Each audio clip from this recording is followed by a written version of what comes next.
Elf, based on the film written by David Birnbaum, illustrated by Kim Smith. This is the story of how Buddy the Elf saved Christmas. It's a story that begins many years ago. One Christmas Eve, Santa Claus slid down the chimney of an orphanage with a sack full of toys. While he was eating some cookies the children had left out for him, a little baby crawled into his sack. On Christmas morning, Santa and his elves were celebrating another successful year of gift-giving when they heard a strange noise coming from the toy sack. It was a baby. One of the older elves adopted the baby and named him Buddy. The Code of Elves. 1. Treat every day like Christmas. 2. There's room for everyone on the nice list. 3. The best way to spread Christmas cheer is singing loud for all to hear. Although Buddy grew twice as fast, he was no different from the other elf children, and he had more Christmas spirit than anyone. But it wasn't always easy being human in an elf's world. Buddy could never make toys as fast as the other elves could. I'm the worst toy maker in the world. I'm a cotton-headed ninny-muggins. You're not a cotton-headed ninny-muggins. You're just special. Buddy did his best to fit in, but Papa Elf knew that he had to tell Buddy the truth. Papa Elf told the story of how Buddy had come to the North Pole as a baby. His human father, Walter, never knew that Buddy was born. Walter lived in a magical place called New York City with his family. But that wasn't all. Santa had one more surprising thing to tell Buddy. Your father? He's on the naughty list. No. Some people just lose sight of what's important in life, Santa explained. That doesn't mean he can't find his way again. Maybe all he needs is a little Christmas spirit. Buddy was determined to bring Christmas cheer to his father and to all of New York City if he could. Buddy said goodbye to Santa, the elves, and Papa Elf. He knew they would always be there for him. Bye, Buddy. Hope you find your dad. Buddy traveled through the 7 levels of the Candy Cane Forest. Past the sea of swirly, twirly gumdrops, and then he walked through the Lincoln Tunnel. Buddy quickly learned that New York City truly was a magical place. He made new friends. He got his shoes shined, ran circles through a revolving door, and played hopscotch on the crosswalk. Finally, Buddy went to see his father, who worked in an office in the Empire State Building. But Buddy's dad didn't want to see him. He didn't believe that Buddy was his son or an elf, and he ordered him to leave. Buddy was beginning to understand why Walter was on the naughty list. Buddy left feeling discouraged, but then he saw something that made him smile, a big store all decked out for Christmas. Inside, a girl named Jovi was decorating a Christmas tree. Buddy was glad to meet another human who shared his appreciation for elf culture.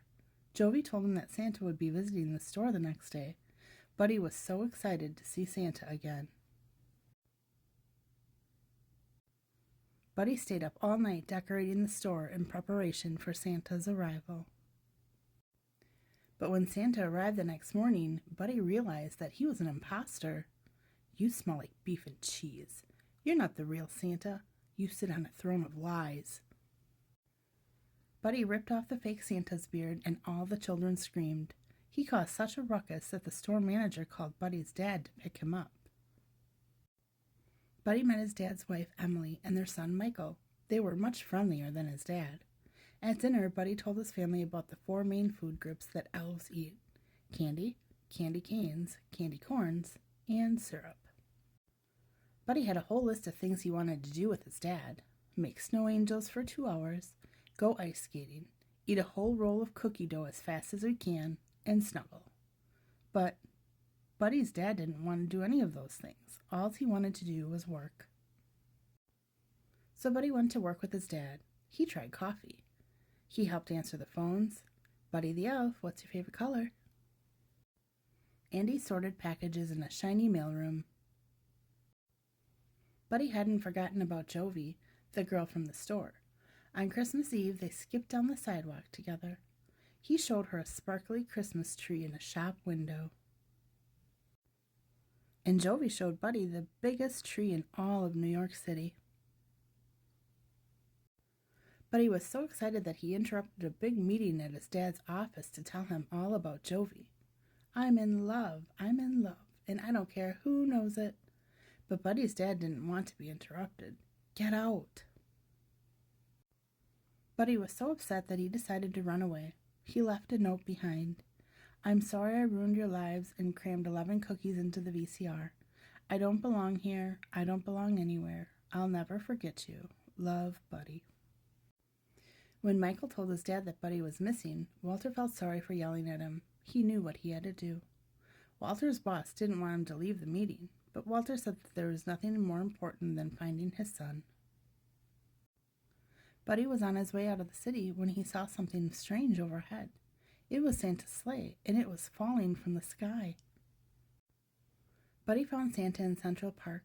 My sleigh can't fly without Christmas spirit, and there's no Christmas spirit anymore, Santa explained. I need an elf's help. But Santa, I'm not an elf. Buddy, you're more of an elf than anyone I've ever met. Suddenly, Walter and Michael burst through the trees. They had been looking for Buddy all night.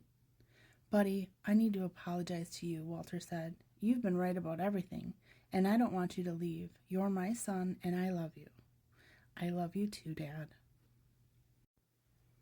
While Buddy helped Santa fix the sleigh, Walter and Michael joined Emily and Jovi in the crowd outside Central Park.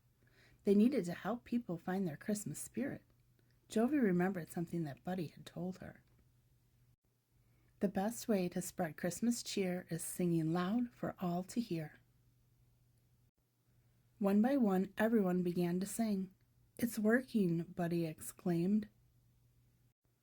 Everyone except Walter. Dad, you have to sing. Finally, Walter joined in. Santa Claus is coming to town. Just in the nick of time, Santa's sleigh soared into the sky. There was so much Christmas spirit in the air that the sleigh flew all the way to the top of the Empire State Building.